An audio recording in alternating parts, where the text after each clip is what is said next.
Hai, kembali dengan saya Kalvin Aurawi. Jadi guys, kali ini tuh saya akan mau bahas sedikit logo HUT PI di tanah Papua. Tapi sebelum terlanjut, intro dulu.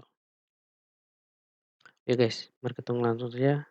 Kita lihat logo HUT Pekabaran Injil di tanah Papua yang ke-169 yang sudah dirilis dari Sinode GKI. Coba tunggu kah?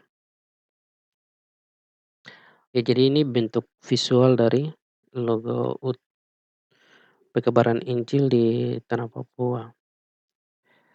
Eee, jadi nanti kita sedikit koreksi saja, tapi disclaimer, di sini saya tidak ada maksud apa-apa, di sini cuma tidak membeda karena di sini saya tidak buat perbedaannya atau tidak membuat logo yang bisa dibedakan dengan logo resminya.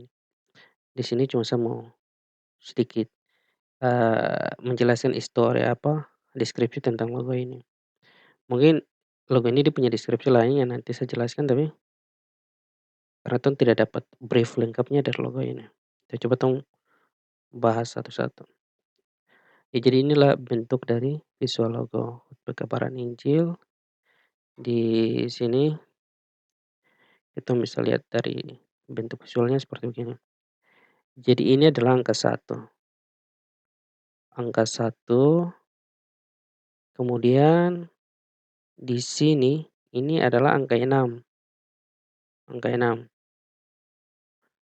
Angka 6 ini melambangkan jadi bentuk bentuk 6 ini dibuat sedemikian rupa membentuk kapal. Terus ini adalah angka satu ini dibuat bentuk lilin. Jadi kenapa lilin? Karena di atasnya ada, ikon api terus dibuat bentuk visualnya seperti ini. Jadi seperti lilin. Kemudian di sini ada kapal. Jadi ini adalah kapal yang digunakan oleh kedua misionaris yang waktu itu bawa Injil pertama kali ke tanah Papua dan masuk di Pulau Mansinam. Jadi ini, bentuk kapal.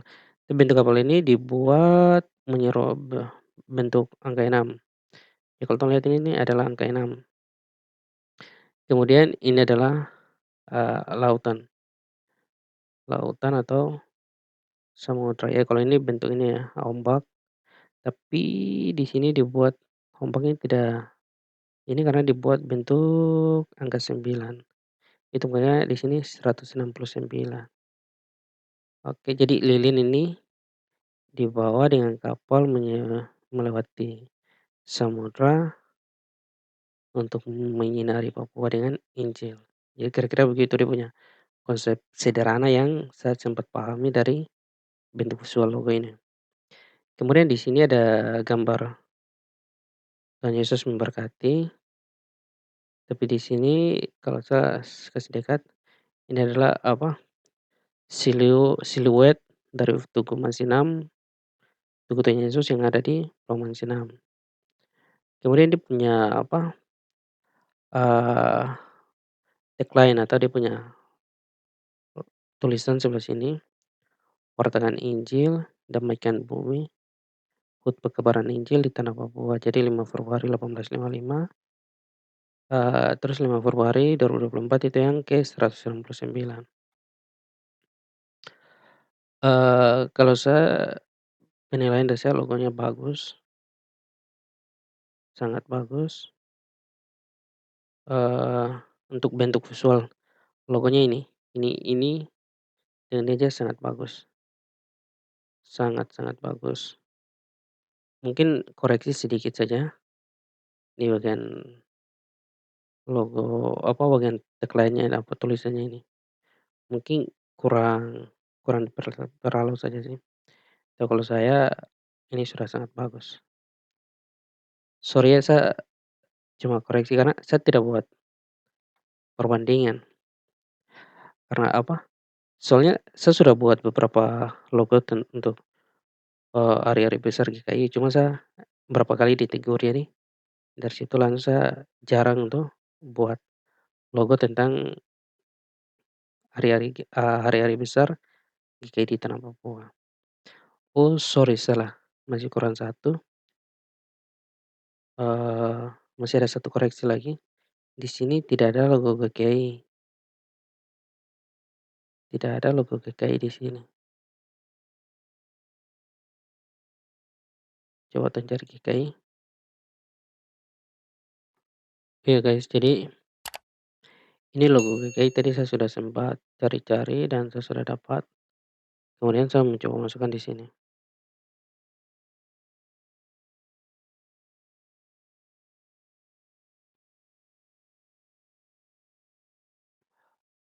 Ya guys, jadi kalau logo misalnya logo GKI mau dimasukkan, kalau saya tuh enaknya masukkan di situ, posisi ini. Kenapa menurut saya tuh kenapa gini, kenapa tuh harus masukkan logo GKI, karena UTPI ini identik sekali dengan GKI. Jadi, a ada rasa kurang sedikit kalau tidak sempat masukkan logo ini. Yo guys, jadi oh ini saya kasih tunjuk sedikit lagi, sabar, saya kasih tunjuk logo logo HUT GKI yang pernah saya buat juga. Dengan saya udah pernah buat logo HUT-PI yang tahun lalu, kalau teman-teman nanti searching di internet HUT Kebaran Injil nanti dapat. Di internet ada saya buat tahun lalu, yang ke-168. Tapi itu juga tempat saya ditegur, jadi akhirnya tahun ini tuh kemarin saya sudah ada rencana mau buat konsep logonya lagi. Karena saya takut ditegur lagi ya saya tidak jadi buat.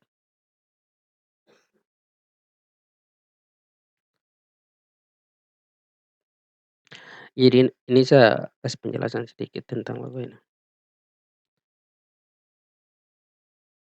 Jadi kalau ini namanya, eee, guideline guideline atau panduan. Biasa kalau desainer-desainer logo ini sebutnya guideline. Jadi logo yang tong kerjakan itu sudah ada panduannya, jadi tidak perlu percetakan atau siapa pun itu dia mau rubah sesuka dia punya mau. Karena di situ sudah ada panduan yang harus dong ikuti. Itu namanya guideline. Jadi di depan ini begini, di depannya ini namanya logo GKI Ke-66 yang waktu itu saya kerjakan. Terus geser ini bentuk visualnya, di sini saya main dominan gold, terus di negatif space ini saya taruh logo GKI karena ya memang ini WOT GKI. Terus ini makna makna sederhana dari logo ini. Dia punya bentuk visual, kenapa saya buatnya seperti begini, ini penjelasannya semua ada di sini. Kemudian pengaplikasian. Jadi logo ini bisa aplikasikan dengan background solid, solid warna biru, terus solid warna merah, warna hitam, atau warna putih dengan warna seperti begini. Kemudian ini pengaplikasian yang salah. Misalnya logo ini dirubah warna tidak sesuai dengan guideline panduan ini. Terus kemudian dirubah dia punya profesional logo tidak sesuai. Tidak sesuai itu salah. Kemudian menambah stroke itu sama saja tong sudah tambah elemen baru pada logo. Terus misalnya ditambah drop shadow, itu juga tidak perlu, karena itu melanggar guideline atau panduan dari logo. Lebih detail tuh nanti kalau teman-teman bisa lihat panduan logo HUT, UTHRI biasa biasa itu tong dapat guideline-nya lengkap kalau tong bisa download dia punya panduan itu. Jadi ini brief, apa, guideline sederhana yang biasa saya kerjakan tuh, saya buat seperti begini.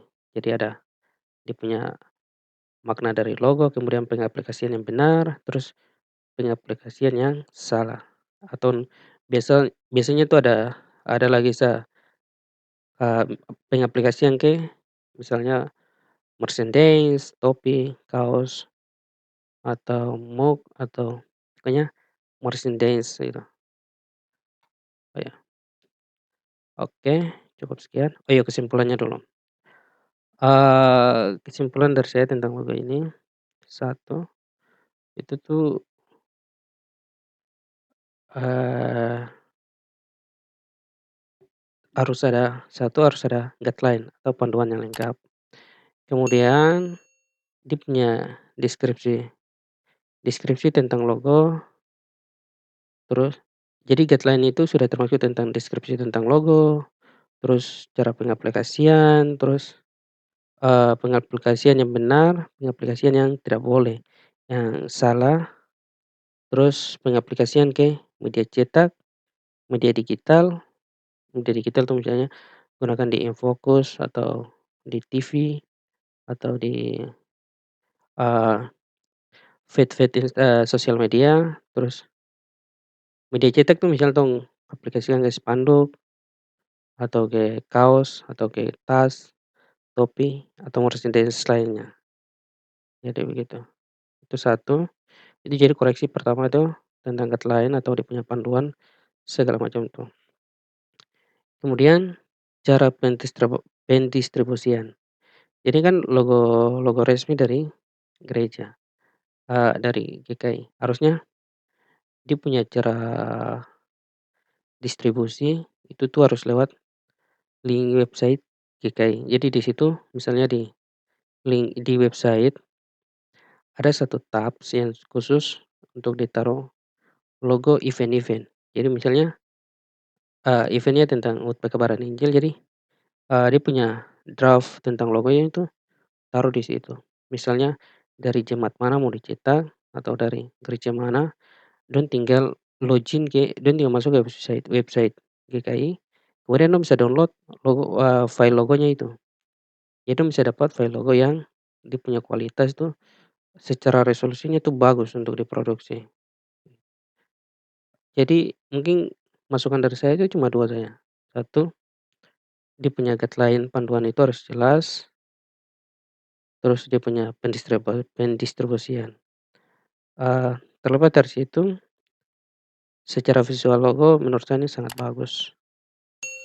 Saya kasih apresiasi untuk desainernya, eee, sangat bagus, luar biasa.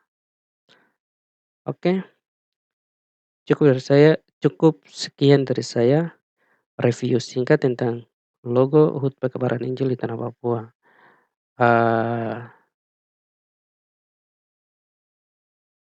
Kitong akan GKI harus maju, GKI harus jaya. Anak-anak Papua atau anak-anak GKI itu harus maju dan percaya ke Papua. Oke, cukup sekian dari saya. Sampai jumpa di next video. Nanti kita akan bahas tentang project logo-logo GKI di event-event yang akan datang. Sampai jumpa di next video. Salam kreatif.